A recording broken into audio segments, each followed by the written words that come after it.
Certamente você já trabalhou com uma aplicação que eu chamo de CSR. O que é isso? Controller, Service, Repository. Deixa aqui nos comentários se você já trabalhou desse jeito. Nesse corte, você vai conhecer uma maneira mais organizada de dividir os pacotes. O vídeo já vai começar, mas antes, inscreva-se aqui no canal. Estou postando semanalmente cortes como esse, de assuntos direto ao ponto. E claro, se você gostar do vídeo, não esqueça de curtir e fique à vontade para deixar o seu comentário. Por que a gente não leva toda essa facilidade de microserviço, essa ideia que a gente tem do microserviço para dentro dos microserviços? Eu estava conversando com um amigo esses dias e ele estava falando de como é a divisão dos pacotes na empresa onde ele trabalha e tal. E assim, eu já fui muito conservador quanto a isso. Por exemplo, o meu domínio de negócio tem que ser separado da minha entidade e tem que ser separado do meu objeto que volta para a tela. E aí, o que você faz? Você faz três mapeamentos, né? Você mapeia de request para modelo de domínio para entidade. Só para você fazer esses mappers já virou um caos, né? Uma coisa, 3 mappers, teste unitário para 3 mappers, então isso começa a ficar extremamente complicado.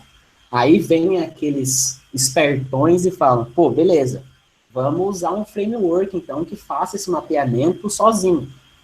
Puta, legal. Então, para que você está mapeando? Porque você está pegando a sua entidade, mapeando ela automática para um objeto de negócio, mapeando automático para um objeto de request, isso significa que ele tem os mesmos campos.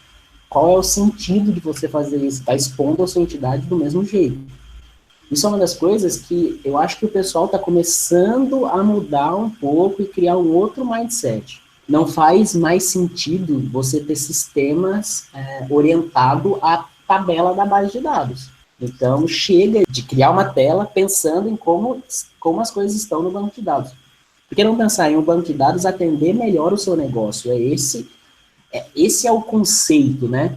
E aí, por que a gente não separa os pacotes da nossa aplicação em conceitos de negócio?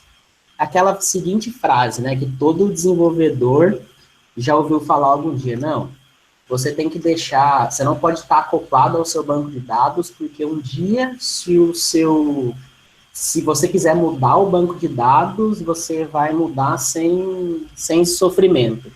Cara, de verdade, eu já tenho vou indo para um pouco mais de 10 anos aí com programação, e eu nunca trabalhei em uma empresa que chegou e falou assim, cara, a gente não vai mais usar Oracle, agora a gente vai mudar para MongoDB.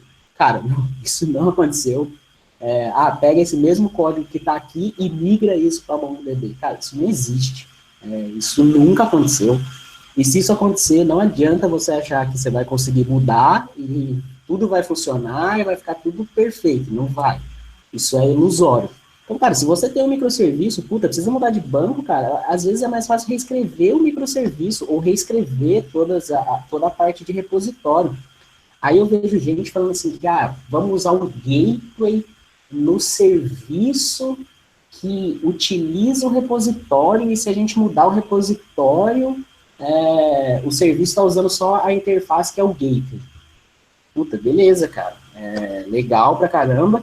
Só que se você não for mudar a sua base de dados, você vai fazer seu dev lá e ficar escrevendo um monte de gateway, um monte de repositório, método save, um monte de lugar. Isso chega a ser confuso dentro do projeto. E aí, o conceito, quando ele não é bem utilizado e quando ele não é bem entendido, o conceito se perde. Então, o que acontece? Você tem um time de dev frustrado, porque o cara fica falando, por que a gente tem que ficar fazendo esses mapeamentos? Por que eu não chamo direto o repositório aqui no meu serviço? Eu tenho que chamar um gateway, implementar, blá, blá, blá. Então, o seu dev, ele já não concorda com essa...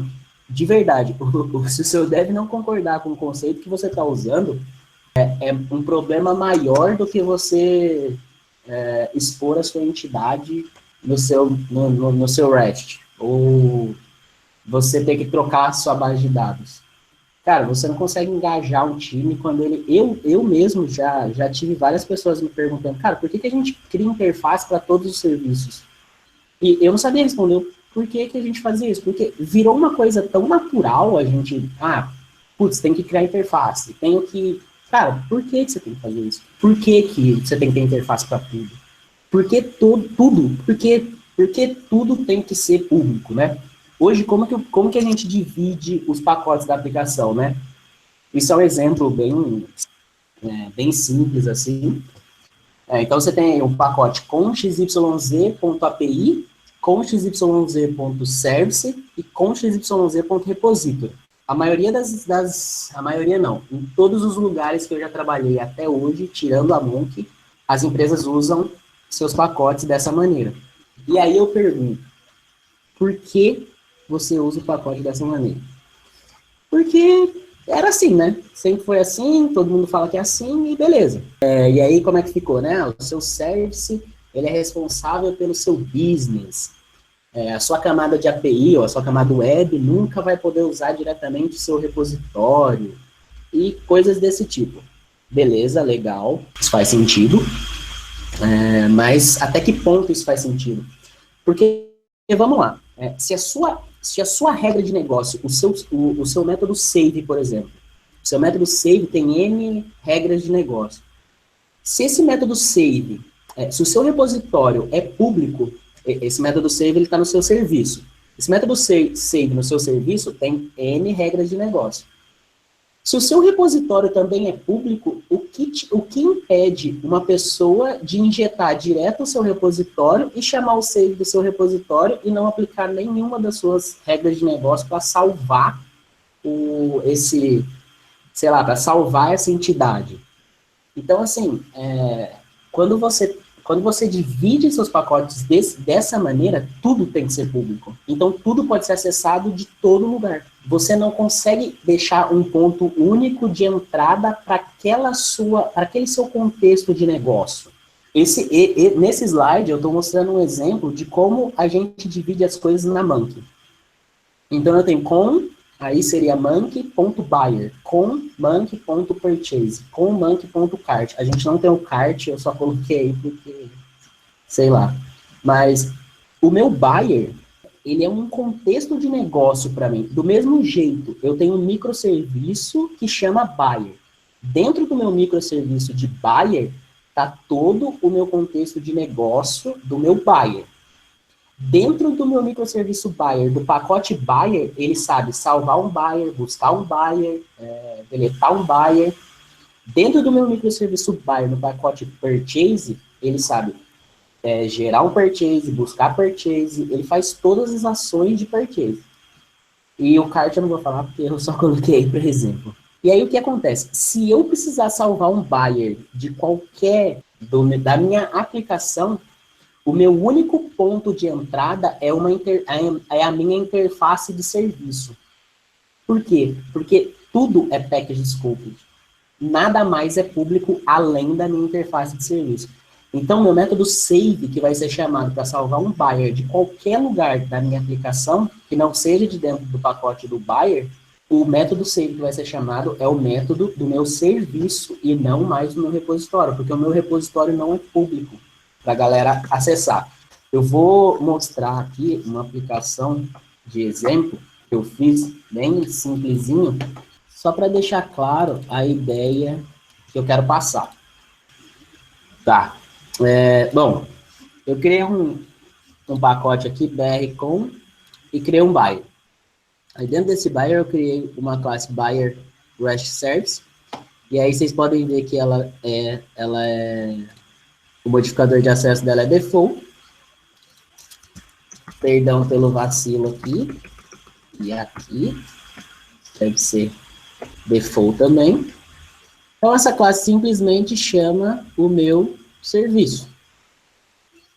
Ou seja, a interface do meu serviço. Ó, essa é a classe.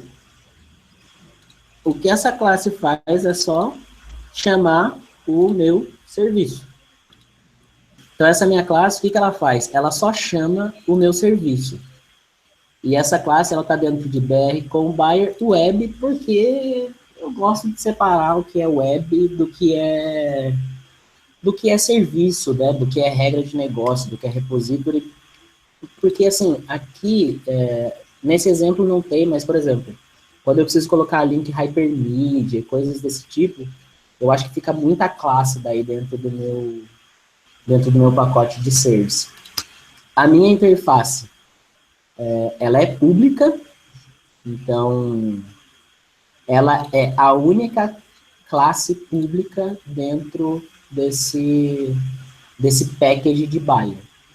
Então, é só ela que é pública. E aí, eu tenho a implementação do meu serviço aqui, normal. Ela implementa a minha interface e aí ela chama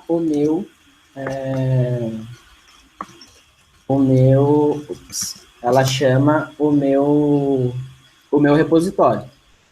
E o meu repositório também é package scoped, não é público. Então, a ideia que eu queria passar é exatamente essa. Por que tudo tem que ser público, né? Por que... Então, assim, basicamente é isso. Aí, a minha classe, a minha entidade mesmo, ela é pública, porque provavelmente eu vou ter coisas que vão ter relacionamento, e eu vou precisar usar essa classe em outros lugares da minha aplicação. Então, a única coisa que é pública aqui é a minha interface de serviço e a minha classe e a minha entidade, né? São as únicas coisas públicas. Mas, cara, de código, o que eu tinha para mostrar é só isso. Esse projeto tá no meu GitHub lá. Quem quiser entrar e dar uma olhada com mais detalhe, é bem simplesinho, assim, é só para exemplificar mesmo. Beleza. E aí, então, de tudo isso que a gente falou, então, aqui não era para ser create, tá? Era para ser crie. Crie seus pacotes divididos em contexto de negócio. Por quê? Porque, cara, quando você for procurar, eu preciso mexer em alguma coisa relacionada ao buyer, tem lá um pacote de buyer e tudo que é do buyer vai estar lá. Eu preciso do purchase. Cara, tudo que precisa ser feito do purchase está lá. Esses pacotes são seus módulos dentro dos seus microserviços. Então, trate os pacotes como a sua arquitetura.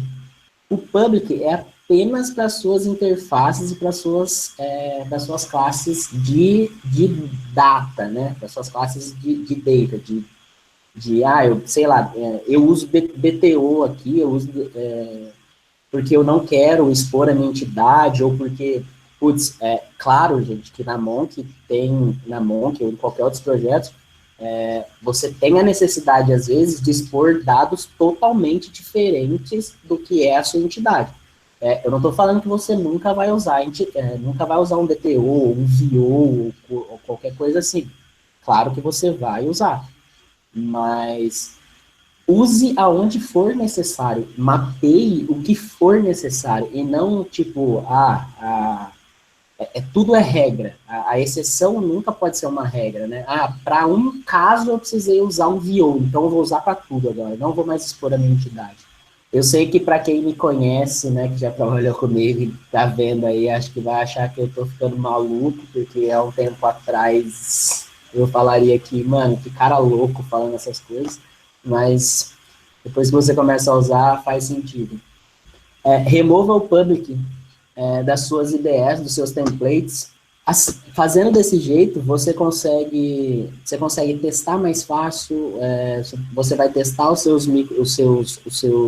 métodos públicos, então você vai ser mais assertivo no que você tem que testar, o que você não tem que testar, a sua granularidade ela fica melhor definida, porque você pensa melhor na sua interface, então fica bem estruturado e bem fácil de trabalhar. Eu sei que deve parecer um pouco maluquice aí para algumas pessoas, mas isso faz o maior sentido. Fala Dev, e aí, gostou do vídeo? Aqui no canal Java Cortes tem mais cortes como esse. Ative o sininho para você ser notificado dos próximos vídeos.